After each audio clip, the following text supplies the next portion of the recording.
Olá, meninos do 7º ano. Esse é o e-mail para que vocês possam entrar em contato comigo e é através desse e-mail que eu vou tirar dúvidas e a correção das atividades de vocês. prisma.jamilexavier@gmail.com. Olá, meus gatinhos. Estou aqui para mais um encontro virtual, a nossa terceira aula devido a esse isolamento social. E eu estou aqui hoje no momento anterior, na apresentação anterior, eu deixei meu e-mail, lembrando que ele é todo em minúsculo, prisma.jamilexavier@gmail.com. É através desse e-mail que a gente vai ter contato, tá? As dúvidas, os esclarecimentos, você vai estar falando diretamente comigo, tá? As atividades também, e é por esse e-mail que eu vou pedir para que vocês, aquela atividade, aquela redação que a gente fez na aula 2, eu peço para que vocês me enviem por esse e-mail, para que eu possa estar corrigindo e respondendo para vocês. Lembra que é leitura, correção e reescrita, certo? Qualquer dúvida, qualquer esclarecimento, vocês vão falar comigo através desse e-mail. A aula de hoje eu vou ter em 2 momentos. Primeiro a gente vai fazer revisão das preposições, que foi o conteúdo da aula passada, da aula 2, mais as formas nominais dos verbos, ok? Lembrando que ao longo da aula a gente vai ter um momento em que eu vou deixar atividades para vocês. Qualquer dúvida, fala comigo através desse e-mail, ok? Bom, como eu falei para vocês, hoje a gente vai ter a apresentação do nosso conteúdo, as formas nominais, e revisão do assunto da aula anterior sobre as preposições, ok? Aí eu trago para vocês a revisão de preposição. Aí aqui eu trago mais uma vez a definição de preposição, que é a palavra invariável que liga 2 palavras, estabelecendo entre elas determinadas relações de sentido e de dependência. Por que sentido e dependência? Porque se a gente retirar as preposições do enunciado e da oração, ela vem perder o seu sentido. Por isso há uma relação de dependência. Aí aqui eu trouxe para vocês: estou em Paris por tua causa. Em seria a minha preposição. Se a gente tira aqui, fica estou Paris, a gente já vê no início do meu enunciado que ele vem perder o seu sentido. Aqui eu grifei tua, mas aqui é em e por, tá? Essa aqui não é não. Em e por é que são preposições. Imagine se fosse estou em Paris por tua causa. Outra coisa, imagine se retirarmos essas 2 preposições. Estou Paris, tua causa. Ficaria sem sentido. Por isso eu digo que as palavras variáveis que ligam 2 ou mais palavras entre elas e elas têm uma relação de dependência, que são as preposições, é nesse sentido, porque se a gente retira as preposições desse enunciado em e por, a gente já vai ver que ele perde o seu sentido. Abaixo do meu exemplo, eu trouxe aqui exemplos das preposições essenciais. Aí eu coloquei para vocês a, até, ante, entre, tras, sobre, após, perante, desde, para, sobre, em, sem e contra. Essas são as preposições conhecidas como as preposições essenciais. E o que é que eu quero de vocês nesse primeiro momento e nessa revisão de preposição? Que aqui eu quero que vocês escolham, dentro dessas preposições essenciais, 10 preposições e escrevam uma frase para cada preposição escolhida. Então, fica a critério de vocês a escolha dessa preposição, mas aí eu preciso dessa relação de 10 frases no caderno de vocês, para que a gente venha ver a questão de dependência das preposições no enunciado. Eu vou só estar repetindo para vocês a definição, que é a palavra invariável que liga 2 palavras, estabelecendo entre elas determinadas relações de sentido e dependência, ok? Aqui é a revisão que a gente tem sobre preposição, que foi o assunto da aula 2. Faça essa atividade no caderno. E antes da gente começar um assunto novo, eu vou também dar uma reforçada em outra revisão sobre as preposições. Eu vou estar deixando para vocês 4 aí alternativas e no final do vídeo eu volto para dizer a letra correta. Ok? Então eu quero só que vocês prestem atenção e vejam isso aí. Antes de começar, isso é só a revisão da aula 2. Antes da gente começar as formas nominais, que é o assunto de hoje da aula 3, eu peço para que vocês não esqueçam de estar com o livro e com o caderno para estar anotando as observações. Ok? Aí aqui está combinação e contração, que foi outra parte de preposição que a gente viu na aula passada. Alguns exemplos para que vocês possam identificar o emprego da contração está inadequado, ou seja, aqui eu tenho 4 exemplos, 4 enunciados, e eu quero que vocês identifiquem onde a contração das preposições ela está errada, ela está escrita da maneira inadequada. Aí aqui na letra A eu coloquei: despedi-me dela chorando. Letra B, chegou a hora de ir embora. Tirei as verduras da geladeira. O local do encontro foi definido por ambos. Então é essa alternativa que eu vou estar voltando lá no final do vídeo para estar dando a resposta para vocês. Qual desses enunciados aí, de A a D, o emprego da contração ele está inadequado, ok? Aí agora a gente começa o nosso conteúdo da aula 3, que são com as formas nominais. Como eu sempre digo a vocês, eu gosto de muito trabalhar, e como vocês já sabem, muito de trabalhar a definição, porque eu acredito que quando a gente sabe a definição, a gente identifica dentro de um texto, dentro de qualquer contexto, de enunciado, de uma propaganda, do que for, as classes gramaticais. Então aqui eu trago a definição das formas nominais, que elas podem desempenhar uma função de substantivo, adjetivo e até de advérbio. São formas nominais que podem também desempenhar a função de substantivo, adjetivo e até de advérbio. Lembrando que substantivo é a classe que nomeia todos os seres, sendo eles reais e irreais. Aqui a gente tem o exemplo, outra classe gramatical, que é o adjetivo, que ela vem para caracterizar, dar qualidades ou defeitos ao meu substantivo. E a gente tem o advérbio, que é outra classe gramatical, que ela é a única classe gramatical que ela tem o poder de modificar o meu verbo, ok? E a gente sabe que as formas nominais presentes na nossa gramática é o infinitivo, gerúndio e particípio. São essas 3 formas nominais do meu verbo, ok? Infinitivo é quando o verbo está no seu modo bem primitivo e a gente identifica ele quando a terminação é em R, estudar, gostar, andar. Então, todos esses exemplos que eu falei são os verbos terminados em R, eles estão no modo infinitivo. Quando a gente fala de gerúndio, é sempre quando a gente diz que o verbo ele tem a terminação NDO. Mas para que fique mais fácil para vocês, a gente diz que o gerúndio ele é terminado em ando, endo, indo. E a gente traz a vogal temática para que assim vocês possam identificar melhor. Então a gente sabe que o infinitivo termina em R, o gerúndio termina em ando, endo, indo, e o particípio é aquele verbo onde a sua terminação é só em dó. Como na mesma lógica, no mesmo sentido que a gente faz com o gerúndio, que a gente traz a vogal temática, a gente faz com o particípio.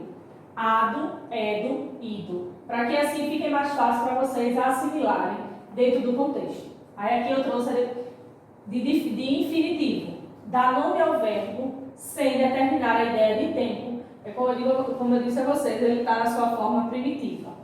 O gerúndio, que é aquele terminados em ando, endo, indo, exprime a ideia de algo que está sendo desenvolvido, é algo que está sendo apresentado. Já no particípio, que é aquele terminados em dó, mas que a gente entende que é os terminados em ado, edo e ido, exprime a ideia de algo terminado, de algo que já foi concluído. Ok? Então essas são as formas nominais do meu verbo: infinitivo, gerúndio e particípio. vou só estar reforçando. São formas nominais que podem também desempenhar a função de um substantivo, adjetivo e até advérbio. O infinitivo, terminados em R, gerúndio, terminados em ando, endo, indo, particípio, terminados em ado, edo, ido. Ok? Aí aqui eu tenho como exemplo do infinitivo, terminar, sair e conhecer. O infinitivo são as formas nominais onde o verbo eles são com as terminações em R. O gerúndio, ele exprime a ideia de algo que está sendo desenvolvido. Aí eu trago para vocês 3 exemplos. Terminando, saindo e correndo. Porque a terminação do meu gerúndio é ando, endo, indo. Já no particípio, que é o terminado em ado, edo, ido, eu trago terminado, corrido e destruído. Porque o meu particípio, ele exprime a ideia de algo terminado, de algo que já foi concluído. Aí aqui eu trago os exemplos. O olhar daquele menino triste. Esse olhar aqui, ele exprime a ideia de substantivo, porque ele está se referindo a olho.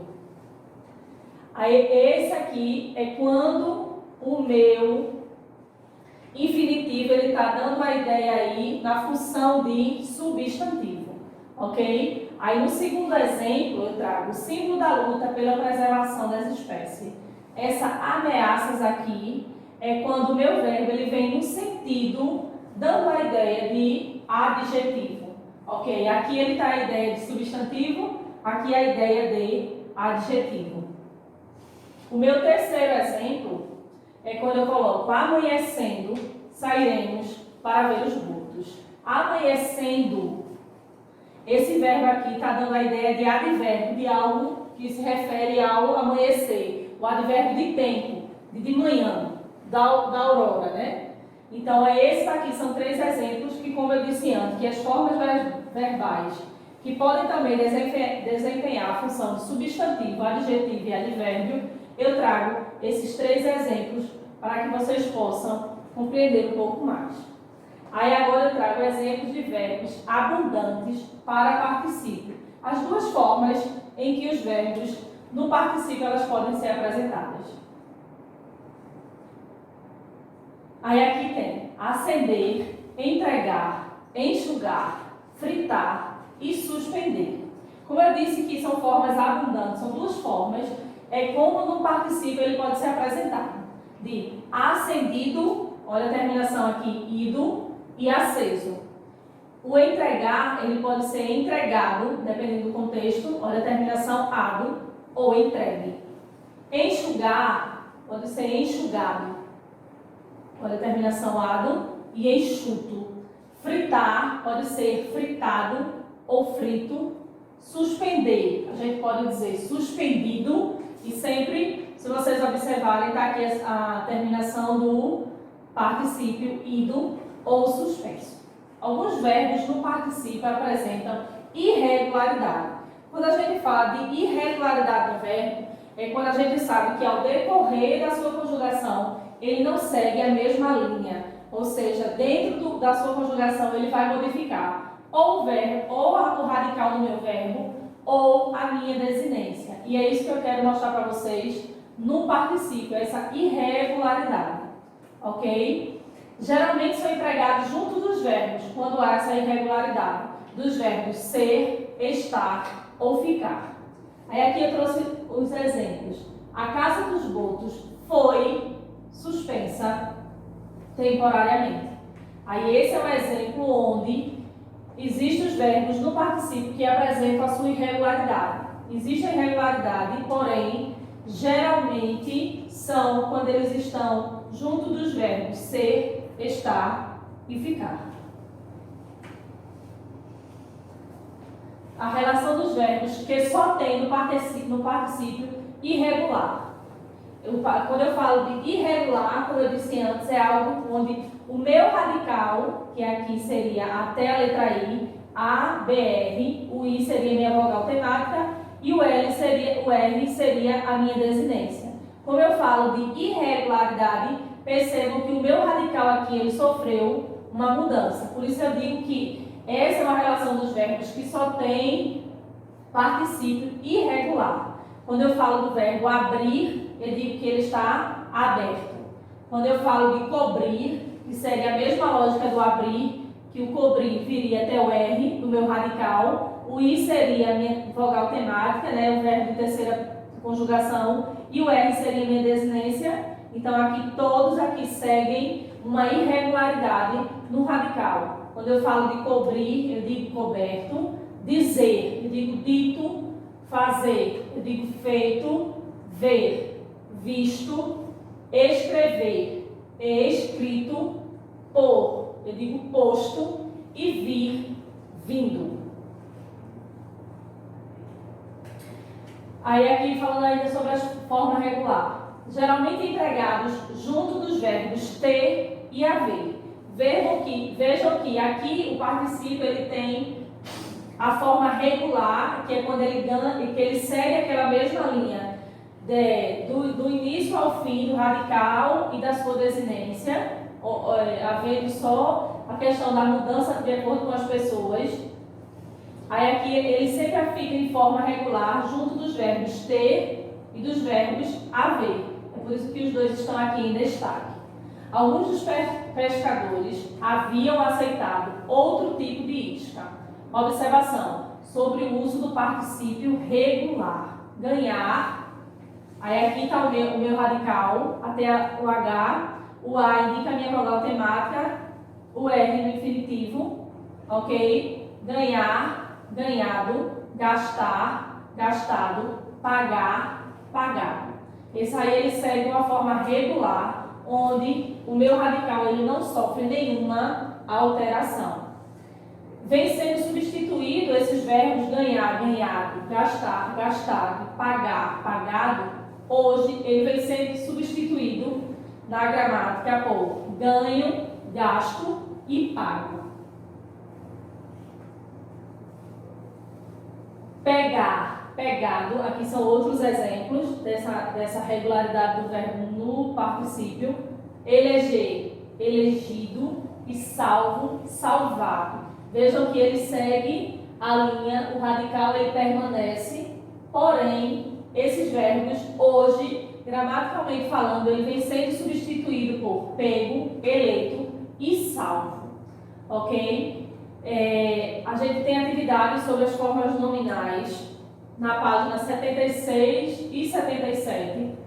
E uma atividade que eu vou deixando para vocês com nota, e qualquer dúvida, como eu deixei lá no início do meu e-mail, vocês entrem em contato comigo dessa carta pessoal. O que é que eu vou fazer? Aqui eu coloquei a atividade no caderno, mas vocês podem deixar no caderno e me mandar por e-mail, porque eu já vou corrigindo as dúvidas de vocês. A carta ela fica no caderno, porque esse trabalho eu vou estar explicando para vocês toda a questão de como se escreve, desde nome, local, data, a saudação, a questão da despedida, como se começa uma carta, como conclui, o que é CEP, o que é remetente, o que é que se coloca na frente do envelope, se é o remetente, se é o destinatário, certo? O que é CEP, quantos números tem o CEP. Eu vou estar explicando para vocês agora bem direitinho, e eu quero que vocês façam essa carta e guardem lá naquela pasta de vocês de atividades, que quando a gente retornar,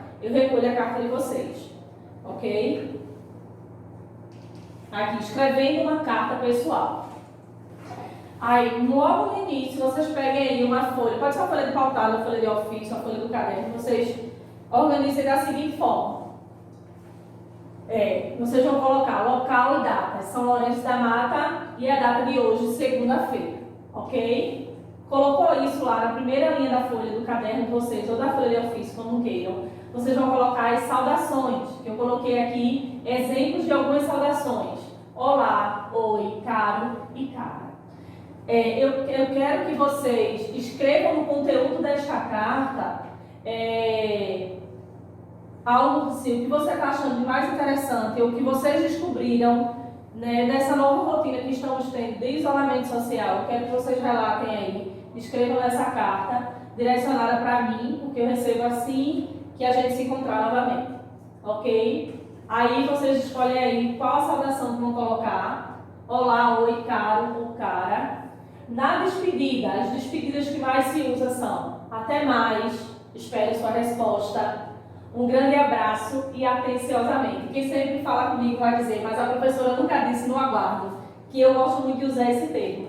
Aí eu não coloquei na aula de vocês, mas aí vocês também querendo colocar na despedida de vocês, coloquem também no aguardo, ok? Aí vocês comecem a escrever o assunto do que você escolheu. Depois de colocar o local e data, saudações, começa a escrever. A despedida é lá no fim, tá bom?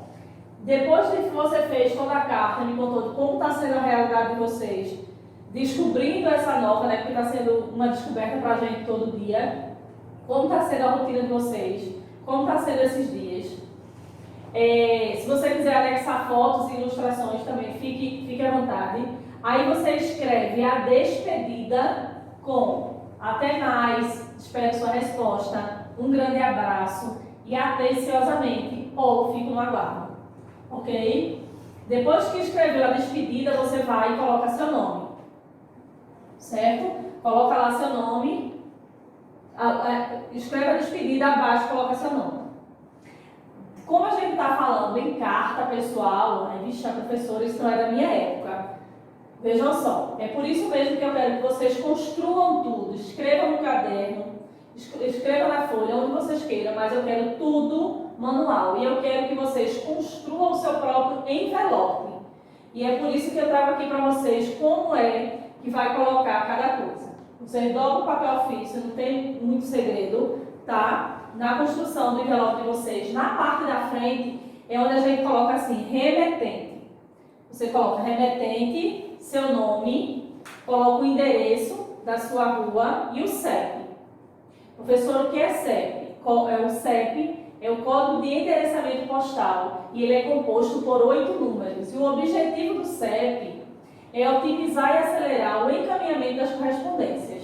Ok? Então, por isso, quando a gente escreve aqui uma carta, a gente na frente, e se fosse uma carta eu escrevendo para alguém, eu colocaria Jamile Xavier, o endereço da minha rua e o meu CEP. Ok? E o CEP, para ele estar correto, ele contém 8 números. No verso da minha carta, você coloca o destinatário, para quem você está escrevendo essa carta. Coloca o nome para quem vai receber, coloca o endereço da pessoa e o CEP. Certo?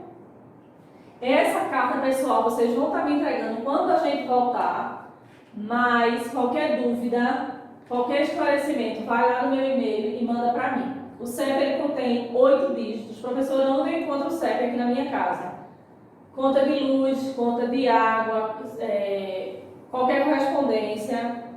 Pesquisa também no site dos Correios, tá? Você coloca lá seu endereço, não souber o CEP, o CEP eles mostram, ok? Fazendo essa atividade, guarda lá na pastinha de vocês que eu recebo na volta às aulas, porque eu quero, nessa daí eu não quero por e-mail, eu quero receber a carta de vocês. Eu quero que vocês saibam, aprendam a escrever uma carta, porque nada mais justo, uma vez que a gente está estudando como gênero textual, carta pessoal, certo? Para a gente finalizar esse encontro da terceira aula virtual, a gente tem aqui, é hora de relembrar na página 81. Olá, meus gatinhos, eu estou aqui para a gente concluir esse nosso encontro, né, na nossa terceira aula virtual. E também estou voltando para responder aquelas perguntas, daquelas frases lá do início, que eu falei para vocês naquele momento de interação. Eu quero ver aí quem acertou, deixa aqui no comentário. A resposta correta é na opção B, tá bom? Agora vocês não têm mais dúvida, não tem mais problema na questão de Jamile falou lá rápido, eu não entendi, a aula foi rápida, não tem problema. Tá com dúvida? Volta à aula, assiste novamente, tá certo? Sem pressa, anota todas as observações como a gente sempre faz em sala. Essas observações que hoje eu trago no slide, são aquelas que a gente sempre anota, que a gente vem para somar com o nosso livro, tá bom? Então eu digo a vocês que é muito bom anotar esses pontos. Qualquer dúvida, o meu e-mail eu deixei lá no início do vídeo que é o prisma.jamilxavier@gmail.com. Esse é o canal que a gente vai estar sempre se falando nesse período de isolamento social, tá bom? Espero ver vocês em breve.